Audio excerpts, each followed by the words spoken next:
আসসালামু আলাইকুম প্রিয় শিক্ষার্থী বন্ধুরা। এইচএসসি 2024 পরীক্ষার্থীদের আন্দোলনের কারণে এইচএসসি পরীক্ষাগুলো যে স্থগিত হয়েছিল, তোমরা অবশ্যই দুশ্চিন্তায় আছো যে পরীক্ষা স্থগিত হয়ে গেছে, এখন রেজাল্টটা কবে দিবে। প্রিয় শিক্ষার্থী বন্ধুরা, রেজাল্টটা দিবে তোমাদের 40 দিন পরে। আমরা ডেইলি ক্যাম্পাস থেকে জানতে পারি তোমাদের রেজাল্টটা 40 দিন পরে দেওয়া হবে।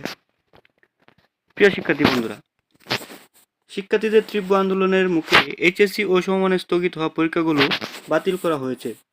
আগামী 40 দিনের মধ্যে পরীক্ষার ফলাফল প্রস্তুত করে প্রকাশের রূপরেখা ঠিক করা হয়েছে বলে জানা গেছে।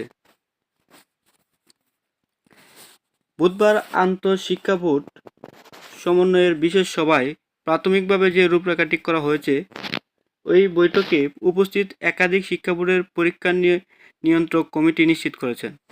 বৈঠক সূত্রে জানা গেছে যে বিষয়ে পরীক্ষাগুলো হয়েছে কিন্তু ব্যবহারিক পরীক্ষা হয়নি, ওই বিষয়গুলোর ব্যবহারিক নম্বর সাবজেক্ট ম্যাপিংয়ের মাধ্যমে হতে পারে। আসলে পরীক্ষা নিয়ন্ত্রক ও সিস্টেম অ্যানালিস্টের ভাবনা, তাতে অনুমোদন পাওয়ার আগে এ বিষয়ে চূড়ান্ত কিছু বলতে অপারগতা প্রকাশ করেছেন পরীক্ষা নিয়ন্ত্রকেরা।